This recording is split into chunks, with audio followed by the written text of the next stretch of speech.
Hello guys, അപ്പം ഞങ്ങൾ തൃശ്ശൂർക്ക് പോവാണ് അമ്മച്ചൻ്റെ വീട്ടിലേക്ക്. അപ്പോൾ രാവിലെ 4:30 മണിയായി. അപ്പോൾ ഞങ്ങൾ കുളിച്ച് പല്ലിച്ചിട്ടൊക്കെ ഡ്രസ്സ് മാറിയിട്ട് വേഗം പോവാണ്. ട്രെയിനിൽ ചിലപ്പോൾ മിസ്സാവുമെന്ന് വിചാരിച്ചിട്ട് ഞങ്ങൾ ബൈക്കിലാണ് പോണത്, കാറിൽ അല്ലെന്ന് പോണത്. അപ്പോൾ ഞങ്ങൾ റെയിൽവേ സ്റ്റേഷനിലെത്തിയ ബൈക്ക് പാർക്ക് ചെയ്തിട്ട് ഞങ്ങൾ ടിക്കറ്റ് എടുക്കാൻ വന്നു. അപ്പോൾ ടിക്കറ്റൊക്കെ കിട്ടി. എന്നിട്ട് ഞങ്ങൾ വണ്ടി എത്ര മണിക്കാണ് വരാമെന്ന് ആ ബോസ് അതിൽ നോക്കി. അപ്പോൾ ട്രെയിൻ വന്നു. എന്നിട്ട് ഞങ്ങൾ കയറി. എന്തോ ഒരു ഭാഗ്യത്തിന് വേഗം എത്തി. ഫുള്ള് ബംഗാളികളാണ് സീറ്റ് കിട്ടിയതുകൊണ്ട്. എന്നിട്ട് ഞാൻ ഭക്ഷണം കഴിച്ച് ദോശയും ചമ്മന്തിയാണ് വീട്ടിൽ നിന്ന് അമ്മമ്മ തന്നു വിട്ടതാ. ദോശയും ചമ്മന്തി കഴിക്കാൻ അടിപൊളി ടേസ്റ്റാണ്. എന്നിട്ട് ബംഗാളികൾ എണീച്ചപ്പോൾ സൈഡ് സീറ്റ് ഞാൻ പിടിച്ചേ.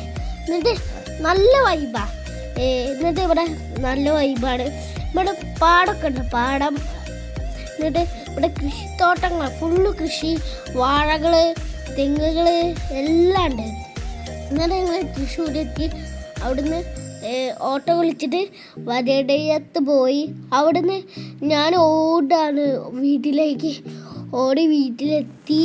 എന്നിട്ട് ഞാൻ അവിടുന്ന് കുറച്ച് റെസ്റ്റ് ഭക്ഷണമൊക്കെ കഴിച്ചിട്ട് നേരെ പാടത്ത് പോയി. ഞാനും അച്ഛനും പാടത്ത് നല്ല വൈബായിക്കൊണ്ട് ഇരിക്കുന്ന സ്ഥലമാണ് പാടം. അവിടെ അടിപൊളിയാണ്.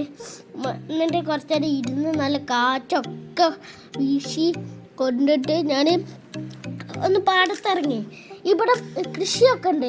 ഒരു അമ്മമ്മ വന്നിട്ട് കൃഷിയൊക്കെ എടുക്കും. ഇവിടെ ഇപ്പുറത്ത് പാടാണ്, ഇപ്പുറത്താണ് കൃഷി ചെയ്യുക. എന്നിട്ട് ഞാൻ അവിടെ പോയിട്ട് അവിടെ ഇങ്ങനെ ഒന്ന് രസമായിട്ട് ഇങ്ങനെ കറങ്ങി. എന്നിട്ട് അച്ഛൻ പറഞ്ഞ് ഇങ്ങനെ കൈ ആക്കിയിട്ട് അത് നോക്കല്ലേ ഇപ്പുറത്തേക്ക്. അപ്പം ഞാൻ നോക്കി. എന്നിട്ട് പോവാൻ നിൽക്കുമ്പോൾ ഞാൻ പറഞ്ഞു ഇങ്ങനെ പാമ്പുണ്ടാവുമോ. എന്നിട്ട് ഞാൻ പോവാൻ നിൽക്കുമ്പോഴാണ് അവിടെ കുറച്ച് നേരം. അപ്പം ചേട്ടാ ഇഷ്ടമാണെങ്കിൽ ലൈക്ക് ചെയ്യാം.